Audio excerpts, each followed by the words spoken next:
kushamsika kwangu au nanambira minda yangu nini kile ndakapuwa ndibongo. Uyu mukomana uyu ndiye akadzinga mai pamba aishanda kuHarare kudheyota aibva adzingwa basa abadhizi ndiye akari head mechanic. Wewe utaura kuti iwe uri kumbochengeta kudungu ramena bori rombe kugara pano nekuti hauna kutsvaga wawo hauna mari saka muri kuti iyo ndichari sakachengeta musha wenyu neminda yenyu yakuboyi. Asatengese iye chake chii because imi mune kwenyu ane imba yani ndimi makamupa yani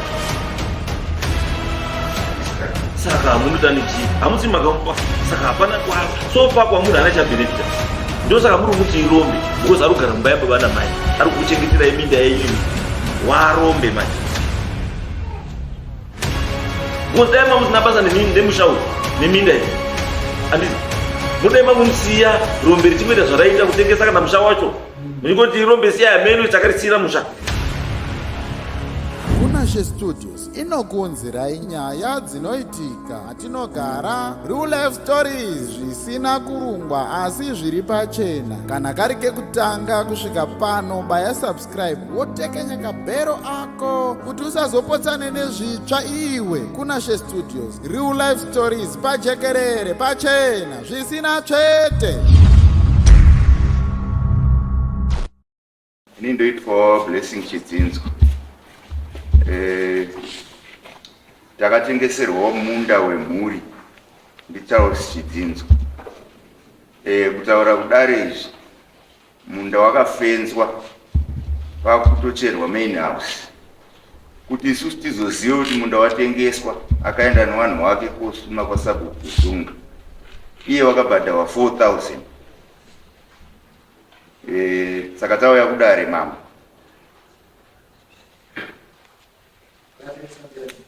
Charles Chidzinzo. Mambo mutafungani makurukute. Ndishira kutaura pamusoro penyaya. Nyaya iripo kana nayo kuti ndakatengesa minda handina kutengesa isati. Iyi inyaya yawakandonzwa yese. Handina kutengesa asi kuti ndakaonawo partner inoti inoda kuita zvedevelopment munharaunda muno ichiita zvezvikoro nezvipatara. Saka ndakangoti paminda yangu ndakangoipuhwa nababa vangu. Saka ndakati ndinogona kushanda tinotimoto tinoita development tichibenefitawo tichiwana mabasa tichidaidai. Tichidzoka panyaya yekuti vari kuminda ndeyefamily. Ndakati ndezvekuti muna 2011 baba namai vakatanga kunetsana. Baba akati handichadi mudzimai. Ndobva nyaya yatongwa kubva padare repasi raSabhuku kukwira kuna Ishe Maunga ikasvika kuna Changamire mutasa wangu wari kwamapara. Vakataura kuti iyi handigoni pane marriage certificate. Saka marriage certificate inodhirwa neHigh Court. Saka zvakutoda High Court ndipedzise nyaya. Saka ndibva vaenda kuHigh Court. Saka yakatanga kutumirwa masamoni kumba uko akutumirwa mai kuti tiri kudai kuti baba vati havachakudei. Pindurai 7 days tinzwo side range. Saka vanin'ina vangu ava namai vangu vaino side yavo vakati mai siyanai nazvo ignoa sezvo makabata muchato wenyu imi musaende. Vakatumirwa chipiri vakaignoa. Yechitatu zvikanzi come to Harare without fail kuHigh Court. Ndobva vazopa mai mari yebhasi vaenda kuHarare mai. Saka wasvikonzi muchato wenyu takanzura nekuti takakupai nguva yekuti mutauro zvamunotaura asi hamuna kuuya makaidzira. Saka zvamuchaita inini tatokanzura muchato ini muchidzokai pamutare High Court yepamutare ndoichakutaurai kuti zvekuita kuti movha rini pamusha pemunhu nekusheya property. Saka High Court yakabva yazoti mai ngaatore movable property yese. Baba ngaatore musha wake neminda osara nemusha wake neminda. Saka mai vakabva vadeclare kuti vana ndevako ndikuenda navo handisi kusiyira vana ndingatokusiyira uyu firstborn ndiye mwana wako. Saka baba akati zvawandisiyira iye hapana hapo chakaita. Saka zvirikuda kuti chikamu changu chandapuhwa nekotichi automatically ndaakupa iye sezvo ndaane umwe mukadzi kutsonzo ndaane umwe musha. Saka iye ndiye amukudzei panapa. Saka baba abva ararama kuti mu 2011 kusvika 2024. Saka vanin'ina vangu vaona kuti baba vafa vakutanga kuti tikudawo minda ndedu. Zvirikutoshamisa kuti zvese izvi zvakaitika mumashure vari kuzvidzinoa here, vari kuzvidzinoa here kana kuti wakutora advantage yekuti baba afa vachiti vamwana hatichazivi here procedure yakaitwa mumashure. Ndozvinonishamisa kuti izvi ishuwa here zvi kana vanhu havasiziva here. And time yazvakaitika pakaramba namai nababa wese vanga vavanhu vakuru vokuti vanga vatorora vana vavo. Angari mwana akaenda ine 5 years nokuti angasati akufunga zvakanaka, but vanga vatori nemhuri dzavo. Iye akaripota nyaya angatori noturumu dzake dzadziri musha mababa imomo akatopwanya apa aenda namai aibva apuhwa ngiri pake panyiwa nemission family. Iwewe mai vako sezvaarambwa hazvichaiti kuti timupe pamwe pokugara, iwewe tochikupa pokugara kwasomba wochichengeta mai vako ari muzita rako. Saka nanhasi une nzvimbo yake yakapuhwa yaari kutoisawo vanhu, handiziva kuti waruirana chii, asi wakatoisawo vanhu. Kushamisika kwangu aunanambira minda yangu nenhingiri zvandakapuhwa ndibabongo. Pamusoro imambo ndoitwa Blessing Chidzinza. Uyu mukomana uyu ndiye akadzinga mai pamba, aishanda kuHarare kuDelta, aibva adzingwa basa abadhiziro, ndiye anga ari head mechanic. Adzingwa basa isusu tatiri nemisha yedu, saka adzingwa basa kwauchiuya pamba pabanga nomumwe mukadzi kwaanga ari. Uyu kuda kusara paomba ndiye aiti mwari baba kuti dzinga usare uripo. Kwaudzinga mai uyu mumatakora kuenda naye kwazomba kuti kwirai muende kusha kwenyu. Isusu tofonerwa tiri kubasa. Kwausvika uyu akakiya musiwo mai kurarama marai. Toenda kupolisi komangara kuti uyu urudzinga mai wakakiya musiwo. Tomuteera kugadheni arudiridzawo. Tikauya naye tikamuti vhura musiwo mai apinde kwakuramba. Vataenda kupolisi vatanyorwa tsamba tikauya naye tikamupawo abva mapiri. Zvese zvavataura hanzi takazoenda namai tinoendei sitakura tine vana vedu emusha yedu. Kuti inini ndakapanya umba yangu kuti nditi mai ndiwakire mai, hatina udzingwa ava vakomana vetsongawo kumabasa. Saka iye chaari kuda akadzinga mai wararombe ushu wautengesa mita handike kutanga wakatanga kutengesa wekutanga akabhadharwa 700. Munhu iye takamudzinga izvozvi zwana iri wakauya kopiwa 700 yake ndiye uyu 700 wakabhadhara uyu wakauya vari 2, umwe wacho akabhadhara 300. Zvari kutaura manyepo akatengesa minda uyu zvekuti hanzi yetu aita development partner isina kanzuru isina chinyi. Wakambozviona kupi development partner inoapply yopiwa permit yekuti minda ndeyedu hatina kudzingwa isi paomba. Baba paakafa ndakabvunza kuti nhaka minda inotengeswa here panhaka, kazi minda itengeswi. Munhu minda ngeyemunhu wese anoda unorima. Saka chaari kuda paminda yayo anga akawakawo foundation yake pamba pababa ngekushaya mari kwakopinda mubedroom munorara mai nababa ndimarurara kutaura kudai. Saka tinoshaya kuziva kuti paakazopiwa nhaka iyoyo yeminda ndibaba wari 2 ndepapi. Maproject idiniwo makaenda noziva kuti pane nyaya ndepekuti makainfoma wamwe here kuti ndizvo mauda kuti iwo maproject pane maproject mataura nyaya ikutika ndebaba zvakaitika zvese izvi muna 2011 hatina kana lingi nevafanao pese patinongosakana vanenge vachingobouda zvakaita vachingondituka hauna chiro nyange pamagadhani hauna chiro chichi. Iwo nababa akachaiwa vakusangana naye muvatsomba vanga vasingamhorisi vachingomutuka zvavari kuita havana kana lingi zvavari kunyepa kuti kwazi minda ngedu haisiyawo minda vanga vasingatori nababa vacho kana kwaigara baba vacho vanga vasingakusvika. Saka chavo chacho vari kunonyepa baba vacho kudai wakapedzerana nababa wakazomira sei kuti baba afa. Saka nenyawani titoripo pakakanzirwa muchato wakabva watodziwa namai nekuti wanzi namai ndewangu. Saka baba bati wandasara nawo ndini wandakupa minda yangu wabva waenda kwawakaenda uyu abva apuhwa pekugara vamwe vacho vanga vatsvaga maspenzi muvatsomba. Saka zvawatotaura zvekuti kwaziye ndakatora makini ndaenda kupolisi. Saka iwo wakadii kuramba wari pamba chakambowasimudza chii pamba ipapapo. Saka baba akasiya agwa musha wake zvaakapuhwa nekoti kuti musha neminda akasiya apa inini ndini andasiyiwa ndiinaye. Divorce itawo yakaitika here. Chii chakaitika? Zvakaitika ndezvekuti uyu paakabva kuHarare ndo pakatanga kunetsana namai. Handina kuti chii chakakonzera kunoenda Reason yekuwesitasikana kugaripo zvakaitika here mai nababa vakarambana bongo warambana chii chakaitika takatsvagira mai pekugara makatsvagira mai pekugara makatsvagira mai pekugara zvaita sei ndopatarekaisheyo ndakaita sei matendari hapana property yakanga yasheyo mutemo unosisa mukadzi nemurume wakaramba wanosheya saka uri kuti herewo paproperty yakanga iripo kusvika imi mukure kudai mese mai wenyu kwakubva ngorongedza bhegi kwokutobuda kwokuenda haikota ine zvayakataura nenyaya yeproperty wakazitora imamuzi watora masofa aya akazitora chiicho mamimba muse mudii muende wachibva wadii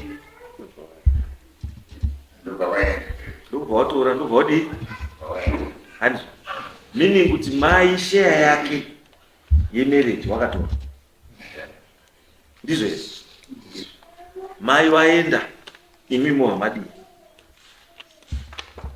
takangosara kugara kwatata tata akagara murotkoli aiwa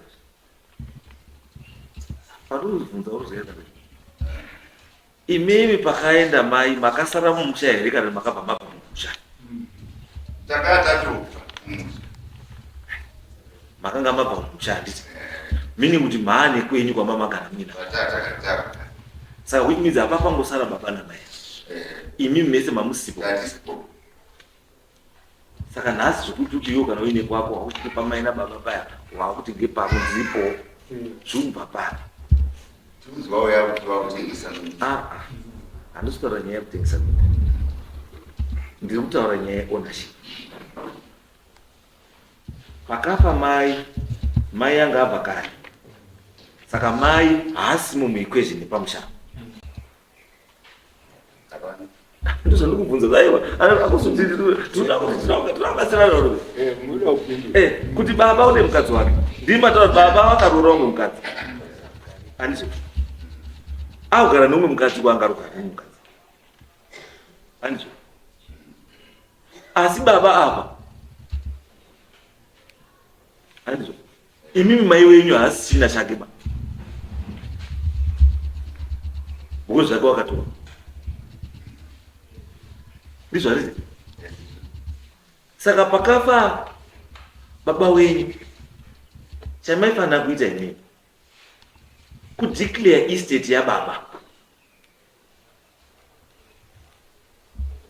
kuti imi muzokwanisawo kubhenefita estate yaifanira kutanga ita sei yadeclareiwa zvinhu zvatorongwa negwara zvobva zvadii zvasheyiwa is very unfair kuti kuti iwe uri kumba kwako uri kurima minda yako uri kugara mumba mako nemukadzi wako nevana wako handisi then there is someone ari kuchengeta dongo ramai nababa neminda yamai nababa handisi wouya iwewe wotaura kuti iwe uri kungochengeta ko dongo ramai nababa uri rombe uri kugara pano nekuti hauna kutsvagawo hauna mari yekuti wokwana kutsvagawo kuwaka asi chinhu chacho chaakachengeta ichocho chaari kuitira urombe hwacho ari uri kuchidawo futi uri kuti ngechako how can you say someone irombe akachengeta chinhu chauri kuda iwe chauri ndechako iwe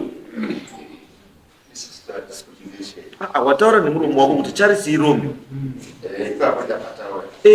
handitotaura wataura iwe kuti charisi ichi ndizvotaura asi rombe irori ndo rakachengeta minda yekutsvitsai nhasi pano padaro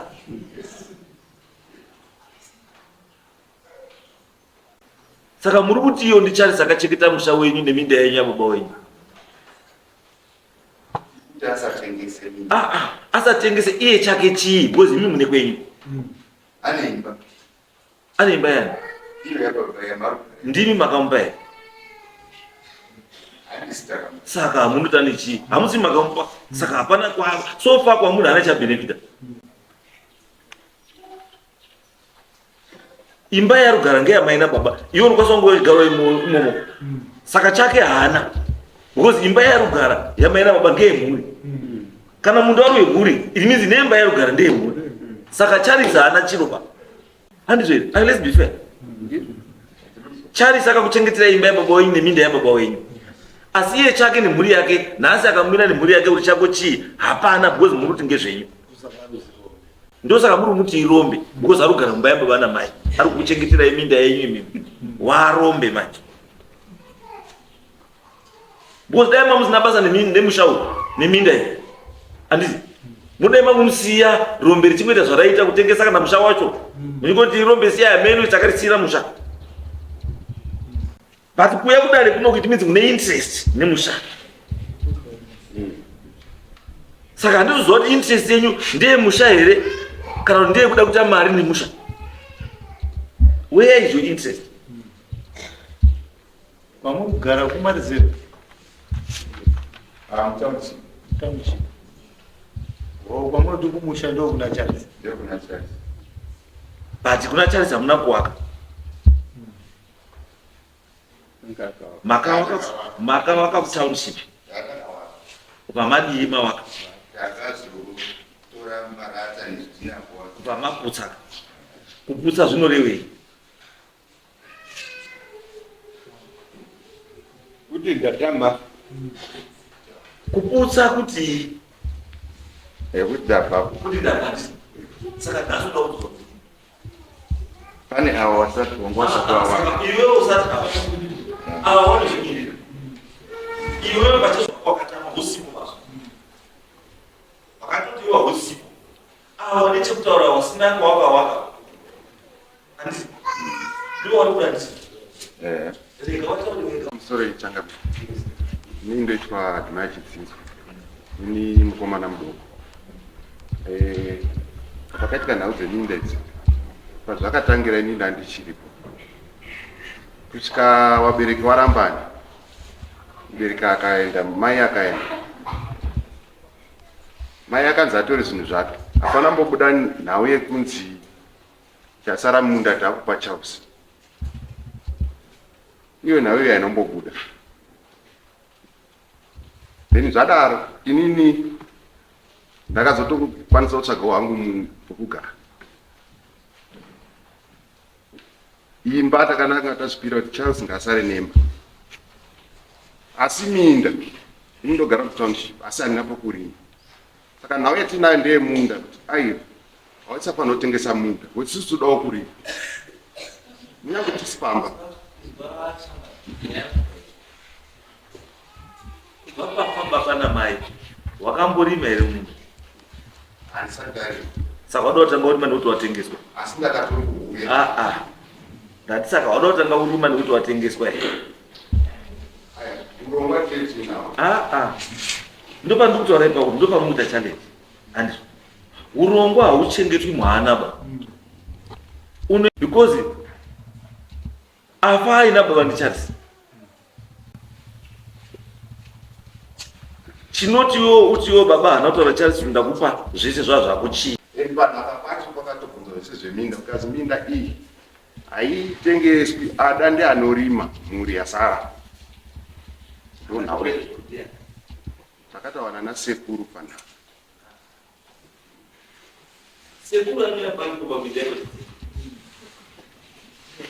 sekuru yake sekuru anotengesa. Uya kutora inyimbo chidzidzwa kuti atengese. Iyo yake yasekuru kutengesa. Sekuru inyimbo. Para sekuru ndanda musuka. Angaudzwa namusuka iyo. Zvanga akazvataurwa panhaka ipa. Sekuru wako sekuru kamai iri kwa Ndio kwa baba. Baba. Sekuru kwa baba. Ndikachengetwa nesmall house. Izvo zvindiri panapa. Ndikatorwara ndikachengetwa ndiri kutauni kumba yangu kutauni. Ndimai nini? Mai kuru woti ndida kugara kuchengeta musha wangu kuruzepo. Ndikarwara ndiri kumba yekutauni. Ndichichengetwa ndimai nini? Pandinofa imba yekutauni yaya nini? munoziva ero ndomutemo wako mazuva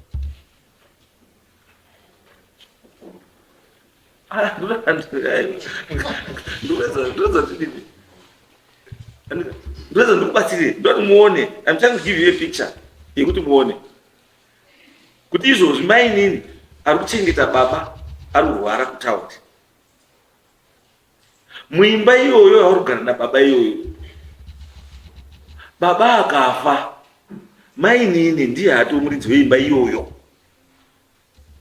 Maikuru ari kubi akachengeta chikuwa kumusha. Ndokupa direction, ndokupa kuti andiri mukona. Point yandoda kuzokutora ndekuti ndikuti don't victimize this guy for looking after property yenyu. But sit down with him. Mumpa pake his family. Mupe pake panutani. Iye woita urumbe wake ari pani pake. Then the rest anzo muchengeta shamuru ngechechi ndiche family. Kana kutosheya garai masheya. Chino kutatsai kuti mugari masheya mimi kuti ichi chanhingi chakwe ichi. Because izvi kuita izvi combined effort yamuri kuisa kuti chiro chamai wedu chatengeswa. He is also a claim to that. He is mwana mfuto wa maina baba. I'm sorry. Hiyo share yakaenda na sababu kunyakatsapa. Sababu kunyakatsapa ndo nyaya yatina. Sisi tatafunga kuti muuye tidi tishare minda yatina. Sababu kunyakatsapa kuswa akauya. Tikauya kuna Charles. Ndiye akatoenda sababu kunyakatsapa kuna Charles. Kuti ndauya na wakomana vane nyaya yekuti mushare minda. Ndo baramba. Tataenda na sababu kuuya kuminda kuya tikamuratidza. Tikashare asipo. Kandoma yakagumira iye. Takaenda na sababu asiripo aramba. Saka wakashare.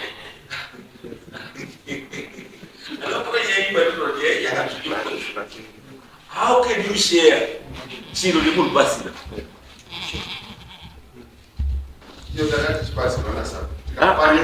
No. Hana sababu makazomubvunza sababu makazomutaura here kuti Charles pako ndiapo. Ndati sababu wacho akakutaura here ndakazomutaura here Charles ndakamurakidza. Ndipo ndikutaura kama is why this is a family matter. Aine ina sababu bai. This is a family matter. Munuzwa. Musaremedze sabhuku ba. Ninyaya isiri yake ba. Uwe sabhuku anotonga only virgin land, vacant land. Ndo ya anotonga. Land ine munhu kare. Wanhu wacho ndo vanodecide zvavari kuda neland yawo. He only comes in as a witness. Because mukanditaura kuti mimi makatonga nyaya mukabva matoshare Charles wacho hapo. It's a very awkward arrangement. Alright, pamakanyora pacho tipei. Because kana makashare munofanga makanyora na pasika. Pamakanyora pari papo. Saka makashare verbally. Ayo. Sabhuku neta umbori. Ko sabhuku alright. Kana sabhuku akafa.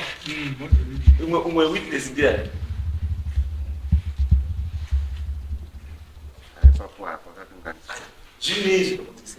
Genies, Baba, Geshe, did not decide as well the computer that was doing that.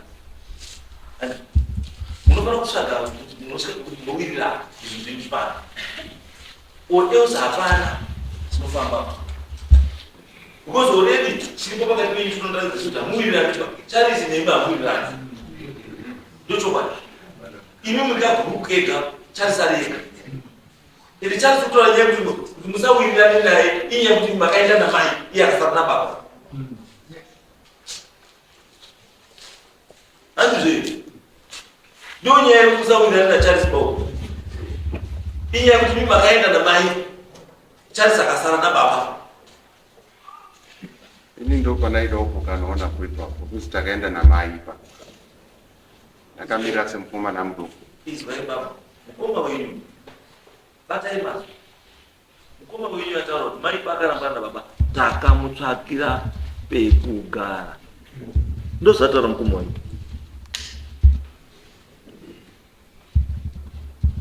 Mukoma wenyu uyu wataura kuti mai pakarambana na baba, mai takamutsvagira pekudini? Pekugara. Wanga ari kugara ega? Achigara ikoko kwamamamutsvagira egara nani kwamakamutsvagira? Agara namukoma ndii. So which means mukoma na mai wakaenda wese zveshuwa zvekuti wandicharisa.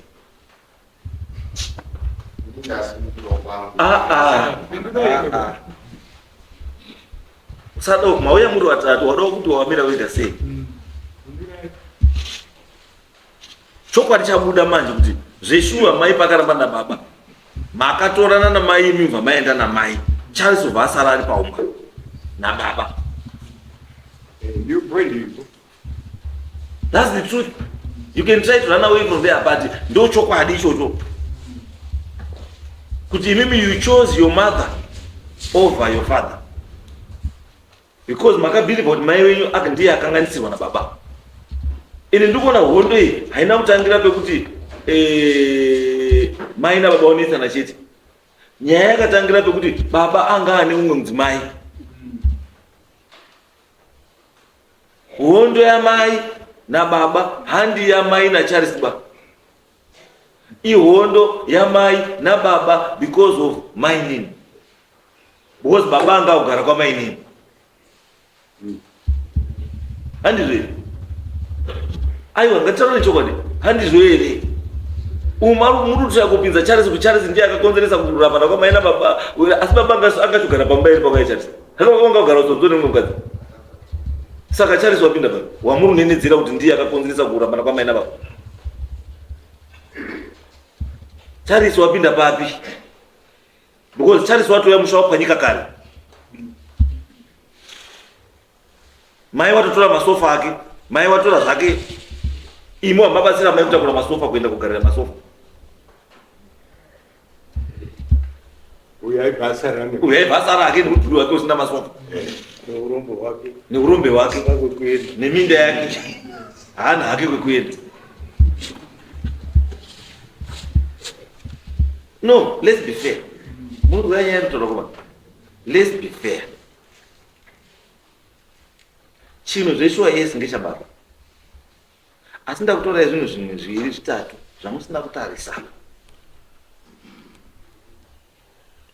Mai wenyu akaenda, it means mai wenyu hasina claim pazvinhu zvakasara kuchigara Charles. Because mai wenyu zvake wakadii? Wakatora. It means zvakasara apa zvazvababa. Baba wake kana akaroora futi, it means kuti zvazvababa nemukadzi wake. Dai mukadzi uyu ari kunhasi ndiyo surviving spouse.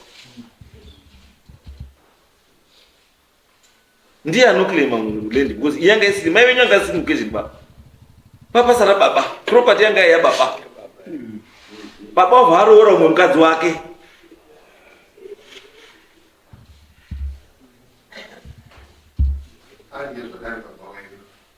Ndozvandikutaura kuti ndi baba wenyu handiti asi baba wenyu namai wenyu pawakarambana wakasheya chii? property yavo.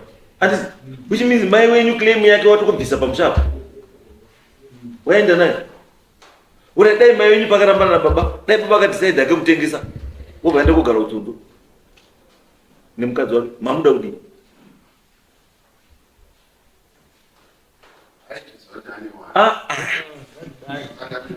Ari kuziva kuti ane wana, asi wana ndiwo wabuda namai. Unozwa poindi yangu? Poindi yangu iri kuti baba ruzwa kuti ndakabara, asi pane wandakabara wana 6 wakomana 5, 4 waenda namai, ndasara ne1.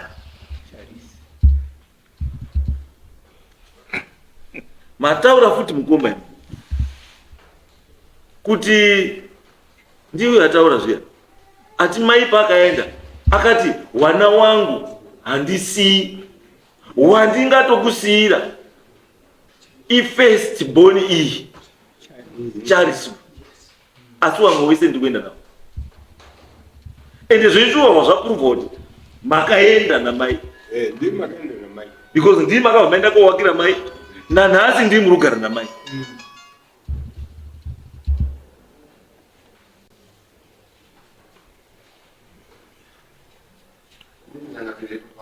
alright chakati Charles asari ega kusaenda namai wamwe wese muchienda namai chii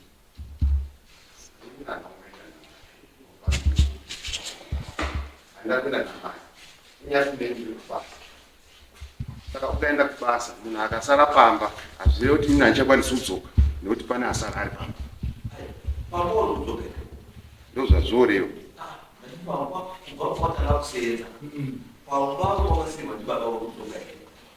handidzoki ndichirara pati ndinodzoka kurara ndokudzoka pa saka unorarei kusikurara paumba papapao saka unorarei kusikurara paumba pako waukurara ngepi mweya wako ngeuzi yatsika yangu uyatomumokupona shipa kutsva nezvekuona shii apa tataura chekutanga gadzirisai relationship yenyu Charles newaning'ina gadzirisai relationship itai chinhu chii itai chinhu chimwe chete fambidzanai itai chinhu chimwe chete aka kachigroup aka kakashata mai achiri kumbenyu ndizi mai ngakudaidzei mese mugare pasi naCharles namai mese then decide on this issue mese muripo because ndikutoona mai ndiye akasowa seed yakashata pekukuseparate kuti iwe Sara ndikuenda neawa asiri mwana wamai wenjeri he did this boy ndosaka ikasiyiwa saka iye mai wenyu mauya naye uri pana right anyway mati pakafenzwa pakakura sei 2 hectares all in all mahectare chiri kwakamira sei pane iri kumhi ingaita 1.5 then kuna kufenzwa uko 1.5 then kuno kusabazero kuma5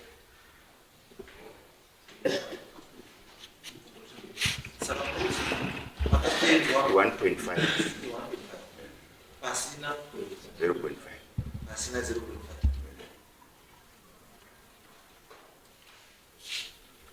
uyu wamutaura pakusunga iCharles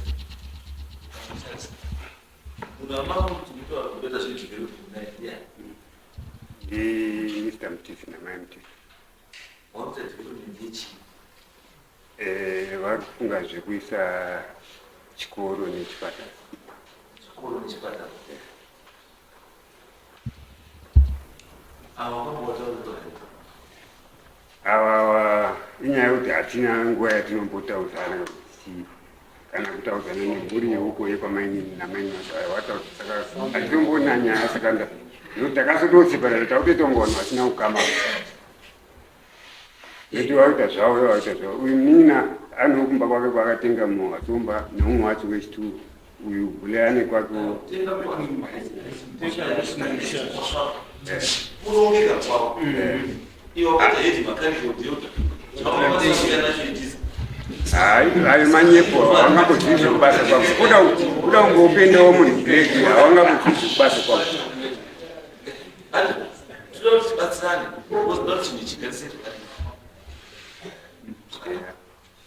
zvese zvatatu kuita titonesane vanhu pakanaka nepakadii nepakashata nekuti pada kugadziswa kuoneka kuti pada kugadziswa ndepapi ava ndakanaongorana navo nekuti pakapa pakavatsvaka muna junior vakatongovarudzako challenge kuti papa anoitirwa kusondopa kune mukati menindiko avaitoitirwa kuneatodai ne mazokunda pati pavo vese namaite kuti vanga vaivana kuita azviti inini ndindino ndakasana paka ndindinozvisei emari yakugara imbasi kuti mukoma kuita sei taivira ino mungu yakuchallenge wakati mhaya unasa kumarira vaigara kupa kuti musamupende kuita isisi kuti wainasa kudzura inini ndokwatsova ndinochemira kuti akapara zvazvichaiti ndondazoenda kundikatsanangura ndondoyati papakaramba navo zvikanzai mweni nava ndo wakazoita cheko wakatochatawo mushure mounga muchato wamaiko wakurwa saka ndo mukadzi watondozvitoita iye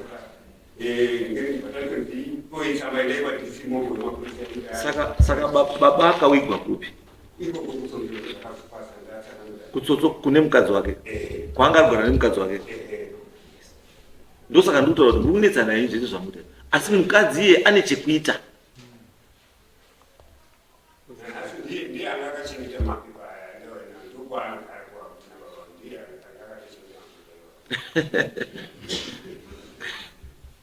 angaona iye ndikutaura kuti baba ndi baba wani wenyu asi baba wenyu anga ine mudzimai defect yekuti mai wenyu akadii akarambana na baba wenyu aibva atora zvake. It means kuti uku kwasara zvinako zvababa zvaakatora zvake mai wenyu hasina claim zvake wakatora. Saka baba pasara nezvake paarora futi mwe mukadzi waarora iyeyo ari in charge.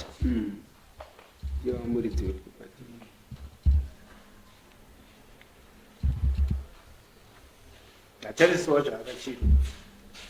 Charles haana chiro. Zveshu haana chiro. Saka momurasa ere ngekuti haana chiro. Yes. Ndosaka kuti chinhu chenyu zvachiri kuda kumana. Hachida kuti mimi ndinetsane naCharles. Chikuda kuti go and sit down. Iwe Charles. Awaningira wako. Kana muri kudhautana ere? Muri kudhautana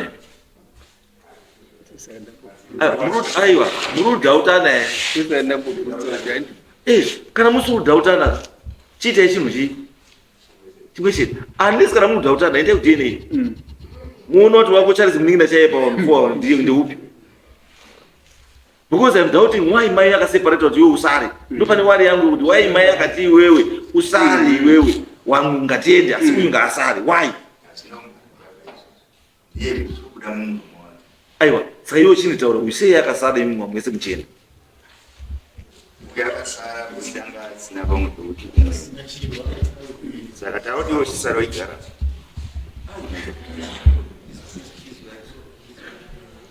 Iyo yamutora yekuti chakati nenyaya yekuti hakuna kugara. Imimi dai anga ine kugara saka pamusha apa zvimamaenda mese papada kusarani.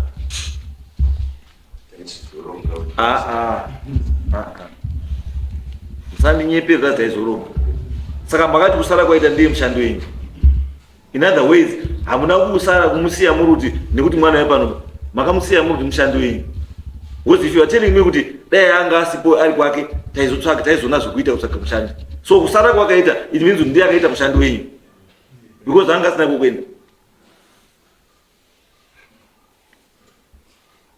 Alright, asara ipapo zvimaiziva kuti haana chiro. Maimupeiwo chisho maimupaiwo naye chekubatsira kuti agare pambako. Maimbomuendesera ere kana shuga kana mafuta ekuti ndiwo kuchengeta zviro zvedu. Makambomuendesera ere sauti kana shuka yekuti mukoma ndimi muri kugara paumba ndinoziva kuti hamuna chiro ba. Hamuna. Why? Anga kushanda Zvinei kushanda kwake. Imimi chamakaita kwaari recognition yekuratidza kuti mukoma ndimi muri kuchengeta musha chii chamakamboita. Whether ari kuwana kana kuti hasi kuwana. Because it seems every time mama kuya kumbo mamusi kuya in good faith ba kwa kuya kufight. Because mama uya mapedza kuya muri kuya nyaya yekuda kushiya minda. Ende pamuri kuya mese muri kuya muchipfura murari. Chiri kuti musawe nekubatikana naye apa chiya.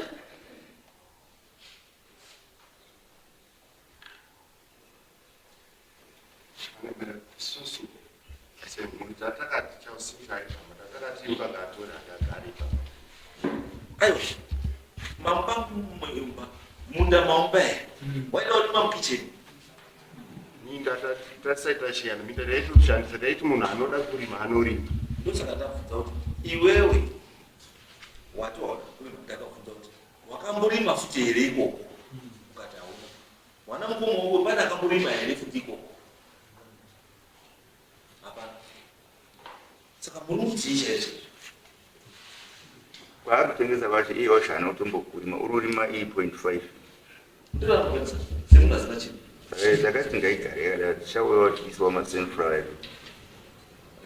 Ini zamakuta kumana. Ndikaitambosidari. Ndikatana mberi mberi. Alvaro, isungatizwe. I just hope wanaotengwa.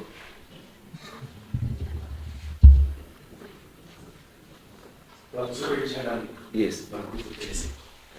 Right, pakauya kuma mucharisa wakasvika kumbashuwa nevanhu havo wauya tokubva wabvunza vanhu vacho saka ndauya nemukomana nawo ndotsvaga waland ndikati ina handina land zvikanzi mukomana une land ndikati une land manje maziro anoita ndeyemhuri saka zvida kuti mumbodini zvikanzi wakauya kuti musi wa2 zvikanzi by musi wa6 of January munofanira kunge matitaura tikati tichada wasanganisa semhuri ndinatsi kumbonzwawo nhoroondo nzvimbo yacho because ini ndakazoiswa asi pane vakuru vanotsakusiwa ndimboona nevafanha wacho wasara saka tiri muurongwa hwekuita tsvagiridzo idzodzo ngaimuso takaita nhasi 2 3 nditoziva kuti pakutocherwa makomba efenzi mandashaviziva kuti yazofamba sei nyaya handina kuzombotaura navo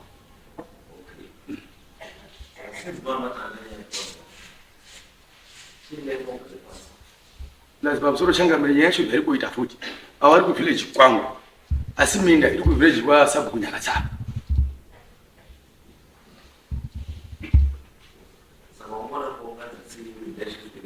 sabhuku nyakatsapa ndakati kuti sinzi sabhuku nyakatsapa tatatomuutaurira iye angamufonera kuti sabhuku nyakatsapa kuti ndichasvika kumba kwavo ndichivaudza kuti asi handi futi makazosvikira pasabhuku nyakatsapa kwacho kuti havana kuenda ndakangovafonera kuti unouya saka ndisati ndazoenda ndo sabhuku vavakazouya vakuti tivagowa minda ndipandavatora sabhuku imini maugowa minda yakagoyiwa ndipabongo kugowa nhaka munhu akasiya agowa nhaka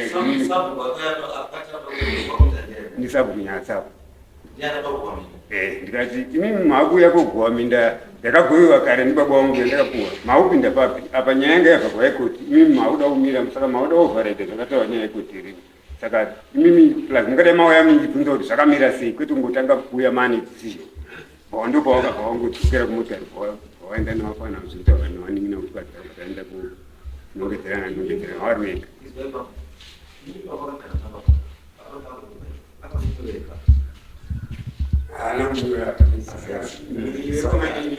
saka iyo kwamumukotora iyese iyese haina umbo aisiwirwa ivo vanini hangu chinhuiurinesa that was 2011 baba akararamiswa pakuti atende umoti baba matini kuzotiona baba iwapindura vhebhale pafoni kuti minda ndakatopa wangu wandakasara naye imimi hapana chenji but iwo ndosaka wakamirira kuti afe kuti wazodini wazoti hapane pasina witness ndara asipi but wanga wari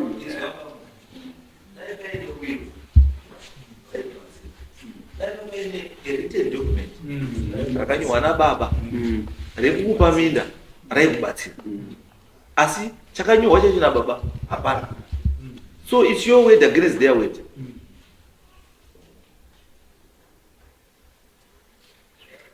iwe ndazwa kuti ndiri kuona kunga iwe ndiri kuirana namainini iwe Charles mainini uri kuti iwe nezveminda iyi anini atoti kuti minda ndeyake papaese nanini ati papaita kuti minda ndeyake ndakapa mukomo wanyu zvese vanoti kuti minda ndeyake maini wacho vari vari kutsonga saka maseni vavatunitumira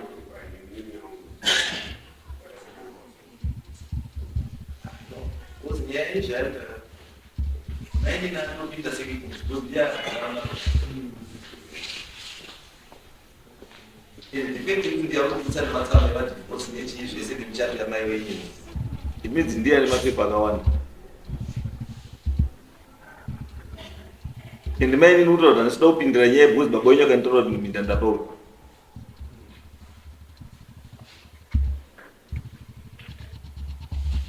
because wana wamainini wari kweri panapa Wana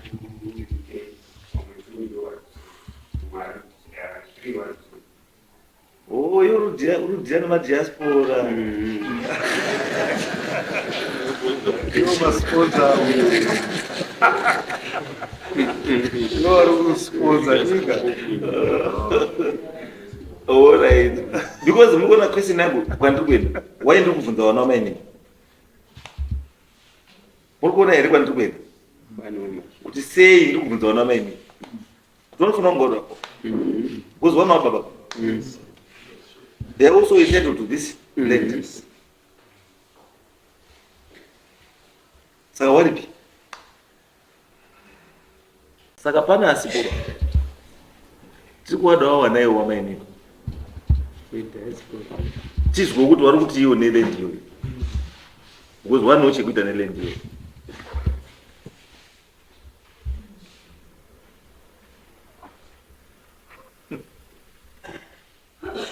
Titeserwa. We are in agreement about land there baba. Andizo. Wana wamainini hawaso ningine wenyu. Saka sei muri kwasiya kunze muri kuti mimi ndimbazi ndinofanira kushanda. Defender tisatengesa. Ndosaka ndodzika. Iyo zviri chada kuti manje iwo wachiwopo mese muripo. Mwamati pa agreement kuti mafunge manje. Kana makushare vatazoti vari kushare wangani.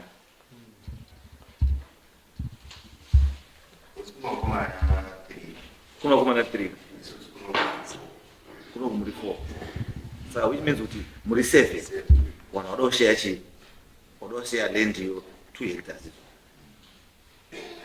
Saka zvako muri manje kuti chidivide yakuti land iyoyo haina anoita basa iro handiri ndoita basa iro. Because kana inyaya yekuti yeku distribute muno declare chi ende amone master of the high court mu declare estate yenyu ya baba wenyu ma declare estate ya baba wenyu mu manual list yenyu ma beneficiary manual list yenyu ma beneficiary then ndiani executor we estate ubachuzwa from among you then mo share property ya baba wenyu ndikuti kunde yenyu ite sei ipe but then issue is since pane chachapo pa ground anditi chiende mugari pasi sabhuku nyakatsapa sabhukani kudzunga chigare pasi nemhuri idzi but musasiye wakomanawo 3 wamainini muita meeting nawo muhamati zvamawirirana ipapo nezvakatoitwa nemurume kare kuti makuita sei then decision iyo sabhuku muhamati taura kuti mawirirana zvakati. I want all those things to be in written form. Andotoda verbal. Ndoda kuti zvinge zviri nditi bambo zvisi zvamutaura bambo yese kuzi angaripo pamaitaura nababa hapana angaripo chakanyorwa hapana asi chiendai mudeclare minda zvese izvi declare zvese izvi maimovables ese then mozoshewa zviri pamutemo nyaya inoita sei uyu imi baba ndosaka ndati meeting haiende sabhuku kudzunga nasabhuku ane nyakatsapa chibva maende kugara pasi nemhuri idzi garai nawo pasi so that mudiscuss nenyaya yeactivity iripo yakanga yakonzereswa nechii neuyu muite come up with a decision. Asi uyu haachakwanisi kuti sei baba hamuchakwanisi kuendesera mberi muchipawa minda kana kuita sei mirai everything mirai kusvika nyaya yaita sei yapera. Asi po zvatotaura zvefenzi nechii zvomunotaura mamaita zvedevelopment go and sit down nanyakatsapa nani nakudzunga newanengena wenyu then you decide way forward nechinhu izvo then let us know. And